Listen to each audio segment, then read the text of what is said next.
tardes, soy el doctor Yuler Abono Sánchez, cirujano de tórax y cardiovascular de la Clínica González. Vamos a tratar algunas patologías que se ven con mucha frecuencia en nuestro servicio. Una de ellas es la varices.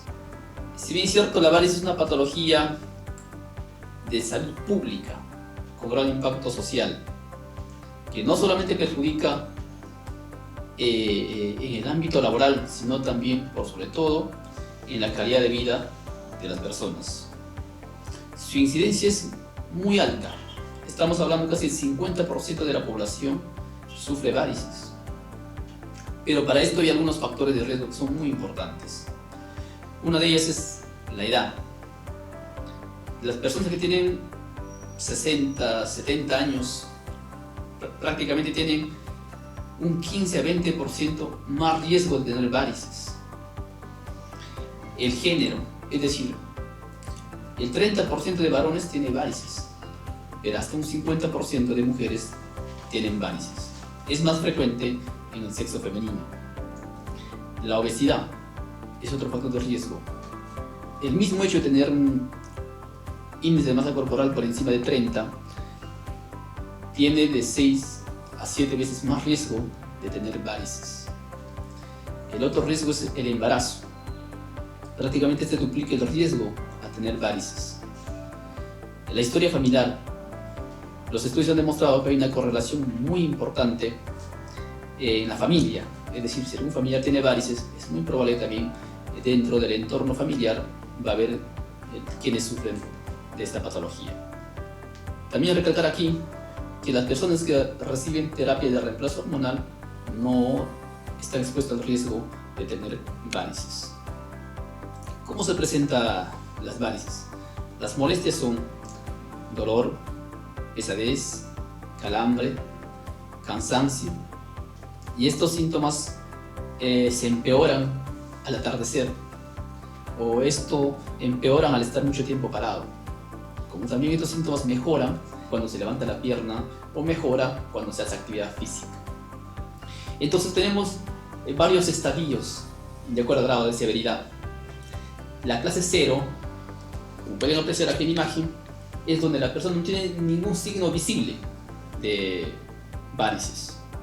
Es decir, la persona acude por las molestias que tiene, ya sea pesadez, calambre, picazón, y en la consulta vemos que la pierna prácticamente luce normal.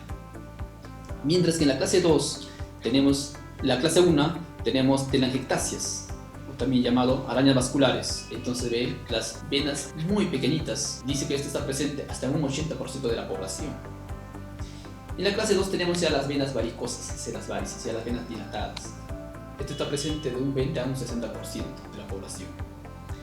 Mientras que en la clase 3 estamos hablando cuando la persona se queja de hinchazón, se hincha la pierna, pero en la noche mejora. Cuando descansa, cuando levante la pierna, mejora. Mientras que la clase 4 es cuando la pierna se empieza a cambiar de coloración, o la piel se torna de marrón oscuro. Mientras que la clase 5 es que la persona ha tenido úlcera, pero ya ha cicatrizado. Y en la clase 6, cuando la persona tiene una úlcera activa. Decía que esto era un problema de salud pública de gran impacto porque esto genera costos, genera gastos, ya sean costos directos como indirectos. Por ejemplo, este paciente, ¿cuánto de dinero va a gastar en curarse la herida, en los medicamentos, la hospitalización? Al mismo tiempo, estos pacientes no tienen el mismo rendimiento que una persona normal. Va a haber deserción laboral. Entonces, estas heridas o estas úlceras alteran prácticamente el estado o el bienestar de la persona, porque demora mucho tiempo en cicatrizarse. Muchas veces ni tampoco cicatrizan. Muchos de ellos a veces reciben un tratamiento inadecuado, tal vez por desconocimiento.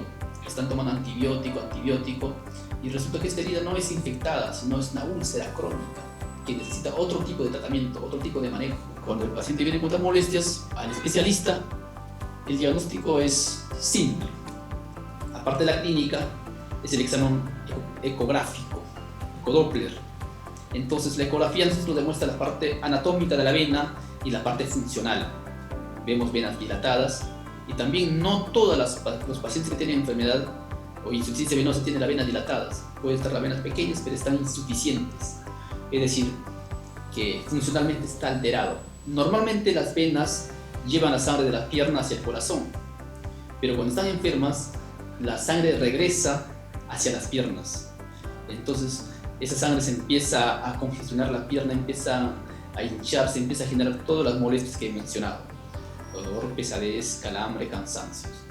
Y cuando mucho tiempo está sigue esta patología, entonces hace que cambie de coloración la piel de la pierna. Se pone de color negro, marrón oscuro, y si esto en el tiempo perdura, terminan evolucionando en una úlcera, que es prácticamente una complicación muy seria y demora mucho tiempo en su manejo. Para el tratamiento se necesita conocer al paciente. Cada paciente es distinto. Si la patología es telangiectasias, es decir, arañas vasculares, lo que se hace es la escleroterapia. Se infiltran esas pequeñas venas para poder desaparecer esas arañas vasculares. Entonces usamos una sustancia que se llama el polidocanol, y con esto hacemos el tratamiento. Entonces hay muchas personas que vienen prácticamente por tratamiento estético. Se trata de un tratamiento estético. Mientras que, por ejemplo, aquí pueden apreciar pequeñas venas dilatadas, que son las varices segmentarias. Hacemos el tratamiento de flebectomías o mini flebectomías, guiado con ecografía. Y si el compromiso es más importante de la vena, o de la vena importante está comprometido, que se llama la safena, hacemos el tratamiento con láser y la resección segmentaria o la mini flebectomía. Además de esto, el tratamiento médico consta en la medicación y en las medias compresivas. Entonces es importante hacer el diagnóstico oportuno, y esto lo hacemos con la clínica, con el examen ecodoppler y el tratamiento de acuerdo a cada patología que tenemos en el paciente.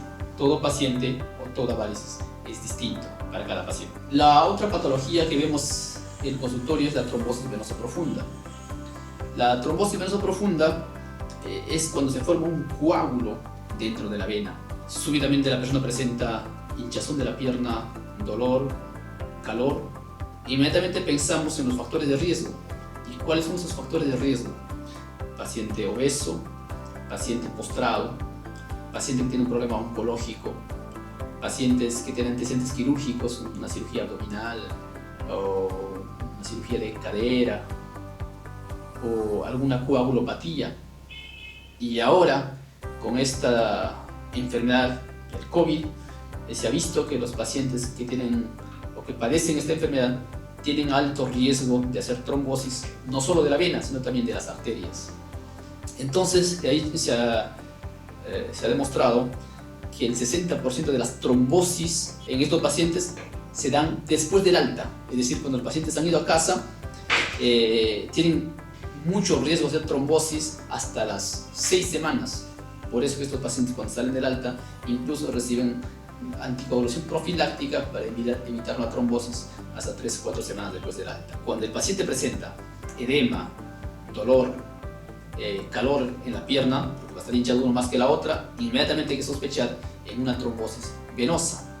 Si bien es cierto, los síntomas o la molestia que se genera en la pierna, hasta puede haber compromiso de las arterias, incluso esta trombosis venosa puede hacer que esta pierna se termine amputando. Entonces, pero la complicación más seria es cuando esta realiza un tromboembolismo pulmonar, es decir, que los coágulos viajan hacia los pulmones, que hasta pueden causar. Va a depender la severidad de acuerdo al tamaño del coágulo que se envía a los pulmones. Si es una trombosis masiva, esto va a generar una muerte súbita. Entonces es importante, cuando se tiene este antecedente, que el paciente, con lo que he mencionado, o tiene antecedentes de COVID y se le hincha la pierna, hay que estar pendiente para sospechar una trombosis venosa profunda y acudir a un especialista. Y nosotros podemos hacer diagnóstico rápido, simplemente con una ecografía Doppler. Inmediatamente hacemos el diagnóstico y hacemos el tratamiento inmediato de esta trombosis. La otra patología que tratamos con frecuencia en el servicio es la enfermedad arterial periférica, es decir, el compromiso de las arterias de los miembros inferiores. Pueden ser agudas o pueden ser crónicas. Hablamos de agudas cuando súbitamente se ocluye la arteria. Puede ser por un trombo que se forma en la misma arteria, o puede ser por un coágulo que ha sido enviado desde el corazón, que en su mayoría, el 90% es enviado del corazón. Esto básicamente está en pacientes que tienen arritmia cardíaca o hayan sufrido un infarto. Entonces, el paciente va a presentar los síntomas que nosotros conocemos como la síncope, que es palidez, parálisis, ausencia de pulso, parestesia y dolor. Entonces, cuando tiene esas molestias, el paciente acude y nosotros vemos una pierna que está pálida, cianótica, a veces ya cuando está avanzada está marmórica, hay signos de isquemia irreversible como flictenas. Entonces, la evolución va a depender del diagnóstico oportuno. Si el paciente hace estos síntomas de isquemia crítica, de la síncope que les acabo de mencionar, entonces inmediatamente hacemos un diagnóstico ecográfico, es decir, con un ecodoppler vemos los coágulos, inmediatamente indicamos el tratamiento de emergencia. En realidad es una emergencia, es una urgencia. Entonces hacemos la trombectomía, prácticamente retiramos los trombos de la arteria. Hay un material que se llama el Fogarty, con eso hacemos la extracción de los coágulos, y si el paciente prácticamente ha venido oportunamente al especialista, entonces prácticamente el paciente puede recuperar a la normalidad su miembro inferior. Pero ha habido pacientes que han acudido muy tardíamente, después de días, hasta incluso semanas. Prácticamente a veces esto termina en una amputación del miembro inferior. La otra que se llama trombosis, la enfermedad arterial periférica crónica. Esto prácticamente es una enfermedad de larga data y son pacientes con factores de riesgo, como por ejemplo la edad, diabetes, el tabaquismo, la hipertensión, la hiperlipidemia, es decir, con colesterol alto. Entonces estos pacientes suelen ocluirse la arteria en el tiempo, se empiezan a formar placas dentro de la arteria. Entonces estos pacientes presentan, de acuerdo a la clasificación de Fontaine, tenemos Fontaine 1, Fontaine 2, 3, 4. El 1 es, por ejemplo, cuando el paciente es asintomático, no tiene ninguna molestia, puede caminar con las arterias enfermas, pero no tiene ninguna molestia. El Fontaine 2 es cuando ya el paciente presenta claudicación, es decir, le duele la pantorrilla. Puede ser incapacitante o no incapacitante. Cuando la persona, por ejemplo, camina más de 3, 4, 5 cuadras y recién por más de 2 cuadras tienen esas molestias, entonces estamos hablando de un Fontaine 2A. Pero cuando es Fontaine 2B es cuando la persona prácticamente se le claudica o se le acalambra la pantorrilla cuando camina menos de 2 cuadras. Entonces este paciente necesita un tratamiento oportuno. Y el Fontaine 3 es cuando el paciente ya en reposo o está sentado, le empieza a calambrar la pantorrilla. Mientras que el Fontaine 4 es cuando hay úlcera o ya hay gangrena o hay necrosis de los dedos. Entonces, cuando tenemos toda esta clínica, nosotros inmediatamente hacemos el diagnóstico de esta patología, y la herramienta importante es la ecografía Doppler. Con el Doppler podemos determinar a qué nivel está la lesión, a qué nivel está comprometido la obstrucción o la estenosis de la arteria. Entonces, después de tener el diagnóstico, hacemos el tratamiento. Entonces, acá pueden ver una imagen donde la arteria prácticamente está ocluida con placas de esa forma, mira. Entonces, está comprometido el flujo, por eso es que la pierna está frío, se acalambra, no llega mucha sangre, está prácticamente frío los dedos, está pálido. Entonces inmediatamente sospechamos que este paciente tiene una enfermedad arterial periférica. Entonces el tratamiento va a depender, puede ser una cirugía cuando, por ejemplo, se presta la anatomía o se presta las condiciones del paciente. Si yo tengo una oclusión a nivel de la arteria femoral, puede ser un bypass desde la ingle hasta la rodilla. Pero si tengo una oclusión a nivel de la rodilla, puede ser un bypass desde el muslo por debajo de la rodilla. Pero si la anatomía me presta para hacer un tratamiento percutáneo, o que se llama la angioplastía, es decir, dilatar con un balón, entramos por la ingle, por la arteria, dilatamos la arteria, y aquí pueden ver la imagen de la arteria que prácticamente queda abierta. La otra patología también que tratamos es los aneurismas. Le llamamos aneurismas cuando se dilata la arteria en más del 50% de su tamaño normal. Aquí en esta primera imagen pueden ver que la arteria es normal, es regular, pero aquí pueden ver que la arteria se ha dilatado. Y en la tomografía vemos este tipo de aorta. Entonces, casi 90% de los aneurismas se forman por una degeneración aterosclerótica. Esto está prácticamente asociado a la edad. Usualmente en su mayoría estos son asintomáticos, no tienen ninguna molestia, salvo caso que la persona pues, se toque una masa pulsátil en el abdomen. O muchos de ellos se diagnostican de forma incidental, van a hacer sus otros tipos de exámenes y al final encontramos un aneurisma.